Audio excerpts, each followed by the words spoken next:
Dulu sebelum polemik ini mencuat, tepatnya tahun 2019 di Cirebon ada seorang Habib yang mencalonkan diri menjadi anggota legislatif. Kebetulan dia ada di dapil saya. Singkatnya si Habib itu tidak jadi gitu ya, tidak terpilih. Itu dia, tidak jadinya dia sebagai anggota legislatif bukan hanya saja tidak ada suaranya di tempat kami gitu, tapi memang nggak ada yang milih gitu ya. Ini nggak ada yang milih. Ini bukan cuma di tempat kami saja ada suaranya. Dia ini sekali lagi saya tegaskan dia ini tidak ada yang milih. Nah, selang beberapa hari pasca pemilihan, oh dia ngamuk-ngamuk itu di media sosial ya, di Facebook itu. Dia menyebutkan secara spesifik nama daerah saya. Wong benda wong Cibogo aja ngaku-ngaku Habib membuat amplop. Akhirnya saya masuklah ke dalam status itu gitu ya, history Facebook itu. Banyak bicara siapa yang ngaku-ngaku Habib sih, orang benda ini nggak ada yang Habib. Lagi pula kalaupun memang dikatakan tadi untuk mencari amplop ya, misalkan harus mencari amplop dengan cara membawa nama, ya mungkin lebih, saya sendiri lebih lebih lebih oke dengan nama nama nama gelar yang ada di sini gitu ya.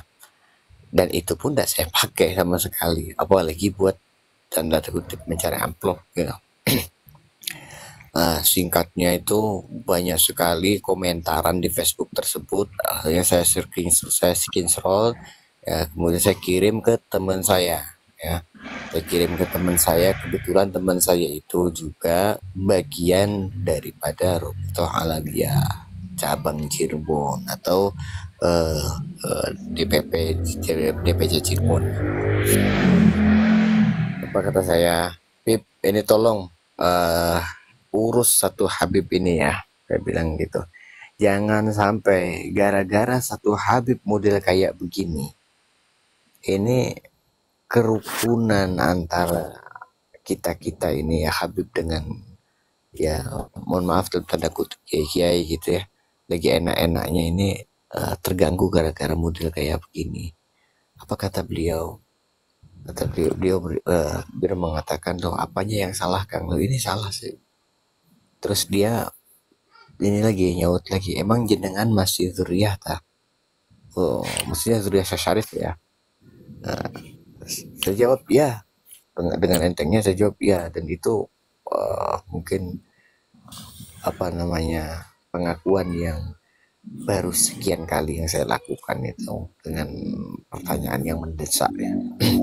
Akhirnya saya mengaku sebagai zuriyah Syarif Hidayatullah. Dia nanya ada nggak manuskripnya, saya bilang ada. Akhirnya dia izin untuk main ke rumah itu untuk melihat catatan yang ada di saya. Akhirnya dia kesini ya, datang ke rumah saya sampai jam setengah belas, nyampe di rumah itu jam setengah 11 malam. Saya kasih tahu, ini data eksternal saya, ini data internal saya, ini loh, saya bilang. Lihat-lihat dari mulai babon yang ada di sini, kemudian babon yang keraton. Lalu dia minta izin sama saya itu, terus tolong kalau diperkenankan ini yang fotokopian kami bawa untuk bikin kajian di sana. Oh silakan Bib.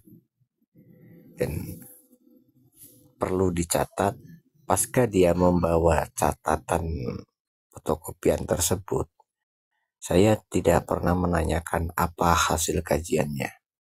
Setidaknya dimulai dari tahun 2019, 2020, 2021 sampailah di 2023 awal ya. Karena saya menanyakan itu eh, kepada beliau itu di tahun 2023, itu pun saat kami mau ke Banten ya. Dan gini, singkatnya gini ya. Waktu mau ke Banten itu saya diminta oleh salah satu saudara saya untuk menghubungi Robito Hanawiyah untuk membantu mengkomunikasikan. Akhirnya saya lihat beliau minta nomor apa namanya, Habib Habib Syekhon, karena waktu ketemuan kemarin di mana ya Allah, di keraton itu kita tuker-tukeran nomor, coba nomornya yang ini ndak aktif, akhirnya saya minta barangkali uh, ada nomor alternatifnya. Dan saat teleponan itu saya minta nomor telepon dan menanyakan soal keberangkatan ke Banten itu, saya jadi teringat tuh, ini si Habib ini 2019 yang lalu itu pernah meminta catatan saya. Kan saya nanya, Pip, ente dulu bawa catatan saya, katanya mau dibikin kajian, mau untuk kajian itu apa kajiannya. Dan itu murni saya menanyakan hal tersebut itu spontan, dan itu pun karena ada sesuatu yang apa namanya itu yang mendorong saya untuk menghubungi beliau gitu ya. Dan di otak saya itu ingat Bahar Semit gitu ya. Itu akhirnya gini, dia jawab, oh itu catatannya jenengan ini Kang, saya bawa dan saya kirimkan ke Robito Halawiyah Pusat. Lah, ini poinnya gini ya teman-teman ya. Robito Halawiyah mengatakan uh, zuriat Wali Songo itu tidak ada atau majhul nasab berdasarkan terputusnya catatan yang dia miliki, yang mereka miliki, artinya Robito Halawiyah tidak memiliki catatan zuriat Wali Songo. Surat ini keluar tahun 2020 ya, dan tahun 2022, dan meskipun memang ini sudah dikonfirmasi oleh Robito Alawiyah kalau itu katanya surat palsu gitu ya, surat yang dijadikan dasar oleh Bahar Smith itu ya. Tapi pada kenyataannya teman-teman ya, pada kenyataannya 2019 sebelum keluar catatan itu, artinya sebelum Bahar Smith ngoceh-ngoceh, sebelum Habib Rizik juga berstatement, saya sudah terlebih dulu mengirim ke dimintai catatannya, dan catatan itu dikirim oleh Robito Alawiyah, artinya pernyataannya Robito Alawiyah saat itu yang mana mengatakan tidak memiliki catatan zuriat Wali Songo, dengan dengan kenyataan yang kami kirimkan catatan itu ini ndak nyambung. Jadi sebetulnya ini Robito Alawiyah nih yang benar yang mana sih? Ucapannya yang kemarin mengatakan ndak punya data zuriat Wali Songo, atau Robito Alawiyah yang kemarinnya itu sebagai Robito Alawiyah yang menerima catatan dari kami? Itu pertanyaan penting ya. Artinya gini teman-teman ya, polemik nasab ini bukan pertama kali pendobitan nasab ya, tapi terlebih dahulu dilakukan oleh Robito Alawiyah, oleh para habaib terhadap zuriat Wali Songo, atau terhadap siapapun yang mengaku dirinya sebagai zuriat Kanjeng Nabi, terlepas dari jihad manapun ya, mesti mereka dobit begitu, mesti mereka dobit. Itu dimintai catatan. Belum lagi kalau saya ceritakan, misalkan ada salah satu teman saya itu, saudara saya, tidak menikah dengan Hubabah. Di sini ada kendala dikarenakan masalah nasab ini, masalah kafaah. Kemudian dipanggillah saudara saya ini ke Robitoh Alawiyah dengan membawa ahli sejarah dari Cirebon. Dia memaparkan panjang lebar bahwa saudara saya yang dimaksud itu adalah min zuriyati Syarif Hidayatullah. Akhirnya Robito Alawiyah minta catatan. Catatan apa? Catatan sezaman. Ya. Jadi bahwa dia putranya, bapaknya putranya, kakeknya putranya, buyutnya, seterusnya sampai Syarif Hidayatullah itu satu demi satu nama itu dimintai satu nama, tiga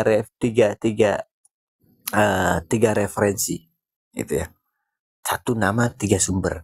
Jadi bahwa misalkan apa ya Allah, misalkan Pangeran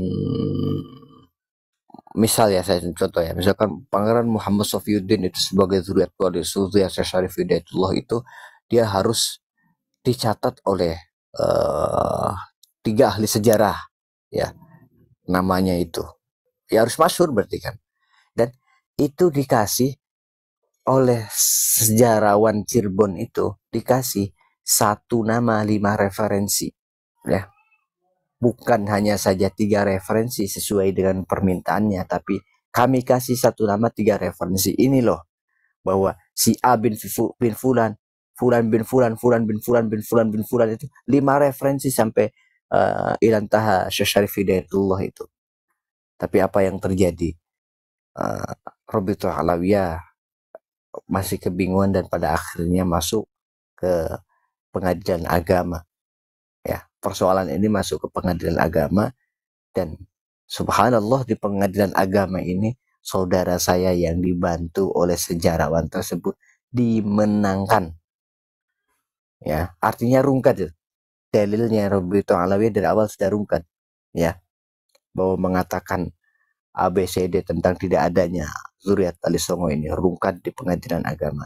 Tapi setelah itu saya uh, lupa apa ceritanya itu, apakah lanjut dengan pernikahan atau tidaknya itu saya lupa. Yang jelas artinya volume ini sudah sering terjadi sebelum-sebelumnya.